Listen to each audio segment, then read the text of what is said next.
माध्यमिक शिक्षा बोर्ड राजस्थान अजमेर द्वारा अध्यापक कल्याण कोष न्यास छात्रवृत्ति सूचना 2020-21 सेशन और 2021-22 सेशन की जो स्कॉलरशिप है, जो कि अध्यापक कल्याण कोष न्यास द्वारा प्रतिवर्ष सेवारत शिक्षक और टीचर्स के आश्रितों को, जो उनके पुत्र पुत्रियां हैं, तकनीकी एवं व्यावसायिक शिक्षा यथा medical, ayurvedic, engineering, veterinary, BEd, MEd, MBA, LLB, PhD, polytechnic, HTC, computer science, MCA और कॉलेजेस के अंदर जो रेगुलर कोर्सेज होते हैं, जिनमें ये जो छात्र छात्राएं उन शिक्षक शिक्षिकाओं की जो कि इस माध्यमिक शिक्षा बोर्ड में पंजीकृत सेवारत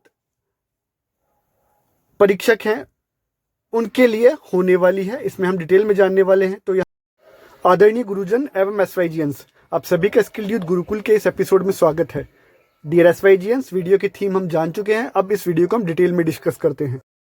अब पॉइंट वाइज हम इस स्कॉलरशिप को समझने की कोशिश करते हैं। तो यहाँ पहला लिखा हुआ है, बोर्ड की secondary oblique senior secondary level की जो उत्तर पुस्तिका जांचने हेतु परीक्षक के रूप में रजिस्टर्ड सेवारत शिक्षक ऑब्लिक शिक्षिका टीचर्स जो कम से कम 0.5 वर्ष के अनुभवी हों या फिर जिन्हें कम से कम 2 वर्ष तक सेकेंडरी ऑब्लिक प्रवेशिका ऑब्लिक वरिष्ठ उपाध्याय का अनुभव हो, के नियमित अध्ययनरत, मतलब रेगुलर होना चाहिए स्टूडेंट।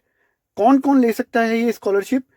इन शिक्षक शिक्षिकाओं के या टीचर्स के पुत्र या फिर पुत्री या फिर पत्नी या फिर पति ही 10 माह के लिए छात्रवृत्ति हेतु पात्र होंगे। मतलब स्कॉलरशिप जो है वो 10 महीने के लिए दी जाएंगी। दूसरा पॉइंट है, टीचर्स एवं उसकी फैमिली की समस्त संसाधनों से वार्षिक आय रुपए 8 लाख से ज्यादा नहीं होनी चाहिए। तीसरा पॉइंट है, टीचर्स के परिवार में अधिकतम 2 आश्रितों को छात्रवृत्ति देय होगी। मींस एक टीचर के केवल 2 जो वार्ड हैं आश्रित हैं उनको ही स्कॉलरशिप मिलेगी, किंतु एक सत्र में केवल एक ही आश्रित की छात्रवृत्ति हेतु आवेदन प्रस्तुत किया जा सकेगा। मतलब इसमें 2 सेशंस के लिए दिए हुए, तो आप एक सेशन में एक फैमिली मेंबर के लिए ले लीजिए और दूसरे सेशन में दूसरे फैमिली मेंबर के लिए ले लीजिए। एक सत्र में एक से अधिक आवेदन करने पर समस्त आवेदन पत्र निरस्त कर दिए जाएंगे। ध्यान रखना, अगर एक से ज्यादा आप एप्लीकेशन डालते हैं तो आपके जितने भी एप्लीकेशन है सब निरस्त कर दिए जाएंगे। मतलब आपको केवल एक सत्र के अंदर एक ही मेंबर का एप्लीकेशन फॉर्म डालना होगा। अब आगे बात करते हैं, छात्रवृत्ति एक सत्र हेतु ही दी जाएगी, अगले सत्र पुनः आवेदन करना होगा। अब ध्यान रखिएगा। अब हम इसको कैसे अप्लाई करना है उसके बारे में जानने वाले हैं। तो कुछ लिंक्स आपको नीचे डिस्क्रिप्शन बॉक्स में अवेलेबल हो जाएंगे। उन लिंक्स पे क्लिक करके आप डायरेक्ट इस स्कॉलरशिप तक अपनी जो अप्रोच है वो ले जा सकते हैं। जब आप गूगल के ऊपर teachers welfare fund in Rajasthan scholarship लिखते हैं तो आपके सामने ये पॉपअप ओपन होता है। जब आप इसके अंदर ये फर्स्ट वाला जो लिंक दिया हुआ है इस पर टच करेंगे तो आपके सामने ये इंटरफेस ओपन होगा। यहाँ पर कुछ इंस्ट्रक्शंस और डाउनलोड्स दिए हुए हैं। आपको इन चारों ऑप्शंस को डाउनलोड कर लेना है। हम इनको 1 बाय 1 इंस्ट्रक्शंस को और डाउनलोड्स को एक बार समझ लेते हैं, उसके बाद आगे का प्रोसेस भी देख लेंगे। इसको बर्ड व्यू में देख लेते हैं। तो आपको कुछ डिटेल्स तो ऑलरेडी ज्ञात है। अब यहाँ पर छात्रवृत्ति अध्यापक के परिवार की आय एवं छात्र छात्रा के परीक्षा फल के आधार पर ही दी जाएगी। बेसिकली हम लोग जो है वो ये पॉइंट नंबर 1 डिस्कस कर चुके हैं, पॉइंट नंबर 2 डिस्कस कर चुके हैं, पॉइंट नंबर 3 लिखा हुआ है, छात्रवृत्ति सीनियर सेकेंडरी अथवा उसके समकक्ष परीक्षा उत्तीर्ण कर उच्च अध्ययन करने वालों को ही दी जाएगी। सेकेंडरी अथवा उसके समकक्ष परीक्षा उत्तीर्ण को तकनीकी एवं व्यावसायिक शिक्षा के लिए भी छात्रवृत्ति दी जा सकती है। मतलब आप 12th कंप्लीट करके अगर हायर स्टडीज़ के लिए जा रहे हैं तो ये स्कॉलरशिप मिलेगी, या फिर 10th कंप्लीट करके या उसके इक्वल एजुकेशन लेकर आप कोई टेक्निकल या कॉमर्शियल शिक्षा के लिए जा रहे हैं या व्यावसायिक शिक्षा के लिए जा रहे हैं तो आपको ये छात्रवृत्ति दी जाएगी। पॉइंट नंबर 4 हम डिस्कस कर चुके हैं। पॉइंट नंबर 5, छात्रवृत्ति केवल एक सत्र के लिए ही दी जाएगी तथा अगले सत्र में छात्रवृत्ति चाहने हेतु उन्हें पुनः नवीनीकरण हेतु निर्धारित प्रक्रिया में समयानुसार एवं नियम के अनुसार आवेदन भेजना होगा तथा फेल छात्र छात्रा एवं परिवार की आय 8 लाख रुपए से ज्यादा होने पर स्कॉलरशिप का रिन्यूअल नहीं होगा। 6 पॉइंट, छात्रवृत्ति अध्यापक के परिवार की आय एवं छात्र छात्रा के परीक्षाफल के आधार पर ही दी जाएगी। 7वां, छात्रवृत्ति केवल रेगुलर स्टूडेंट्स को 10 माह के लिए दी जाएगी। 8वां, छात्रवृत्ति के संबंध में किसी भी प्रकार का पत्र व्यवहार नहीं अ, होता है तो छात्र छात्रा को आवंटित पंजीयन संख्या एवं कक्षा संकाय का उल्लेख अवश्य करें। अगर आपको कोई लेटर लिखना है तो इन चीज़ों का ध्यान रखें आप। सूचना स्पष्ट रूप से भरी जानी है, अन्यथा आपका आवेदन निरस्त कर दिया जाएगा। अगर आपका एड्रेस चेंज होता है तो आपको एड्रेस की जो नया एड्रेस है उसकी सूचना कार्यालय को देनी होगी। लास्ट अब लिखा हुआ है कि आवेदन पत्र ऑनलाइन भरे जाने के पश्चात जो प्रिंट होती हैं उसकी जो गलत पूर्तियाँ या होती हैं संलग्न करना होता है वो 30/4/2020 तक माध्यमिक शिक्षा बोर्ड कार्यालय में प्रेषित किया जाना आवश्यक है।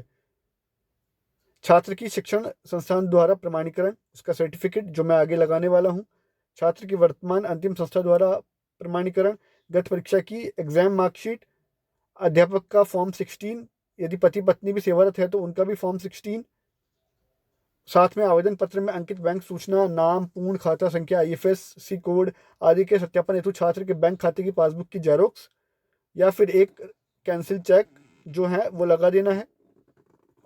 भेजना कहाँ है? उपरोक्त अनुसार संलग्न के मूल आवेदन पत्र 30/4/2020 तक निम्न पते पर पहुंच जाना चाहिए। एड्रेस है मतलब ये ऑफलाइन रहने वाली है तो सचिव अध्यापक कल्याण कोष न्यास माध्यमिक शिक्षा बोर्ड राजस्थान अजमेर में जानी है। आवेदन पत्र ऑनलाइन ही स्वीकार किए जाएंगे। प्रत्यक्ष से प्रेषित आवेदन पत्र किसी भी स्थिति में स्वीकार नहीं होंगे, उन्हें निरस्त माना जाएगा। आपको ऑनलाइन ही भरना है फॉर्म, तो ऑनलाइन ही भरिएगा आप फॉर्म को। ऑनलाइन आवेदन में किसी प्रकार की गलती के बाद में आपको ये मोबाइल नंबर्स यूज़ कर लेने हैं। ये कुछ यहाँ पर जिस कोर्स को आप कर रहे हैं उस कोर्स के अकॉर्डिंग आपको प्रति माह छात्रवृत्ति दी जाएगी, उसकी राशि रहने वाली है।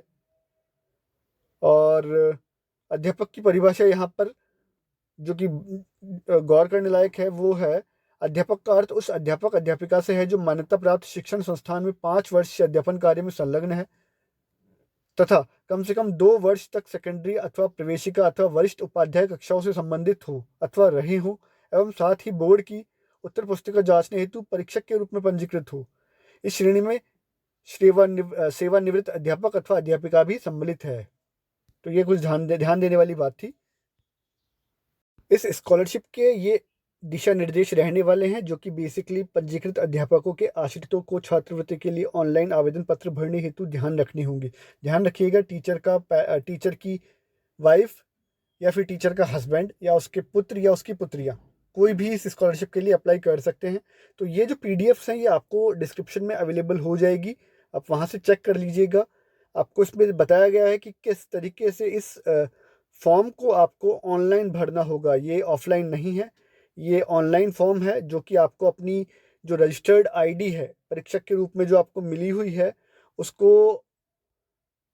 यूज़ करते हुए इस फॉर्म में आप एप्लीकेशन सबमिट कर सकते हैं। ये इंस्ट्रक्शंस थे।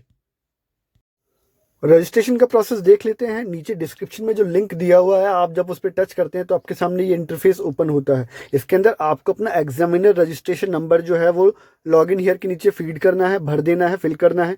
उसके बाद में आपको अपना एग्जामिनर डेट ऑफ बर्थ, अपनी जो डेट ऑफ बर्थ है वो मेंशन करनी है और लॉगिन कर लेना है। लॉगिन करने के बाद में आपको जो फॉर्म है वो आपके सामने मैं पहले ही इस वीडियो में डिस्कस कर चुका हूँ, वैसे कुछ फॉर्मेट में ओपन होगा। ध्यान रखिएगा ऑनलाइन एप्लीकेशन है, आपको ऑनलाइन भेजना है और अगर आप चाहें तो ऑनलाइन भरने के बाद में आपको ऑफलाइन भी एक कॉपी सबमिट कर देनी है। तो पहले आप ऑनलाइन फॉर्म भरेंगे, उसके बाद एक ऑफलाइन कॉपी भी जो है आप वो जो पीछे एड्रेस दिया हुआ था उसके ऊपर प्रेषित कर देंगे। तो ये कुछ प्रोसेस था जो हमने इस वीडियो में जाना है। तो अब आप लोग जो भी इस योग्यता को क्वालिफाई करते हैं उनके लिए ये स्कॉलरशिप ओपन है। आप सभी के लिए शुभकामनाएं। Thank you so much for watching this video. मिलते हैं नेक्स्ट किसी इन्फॉर्मेटिव वीडियो में।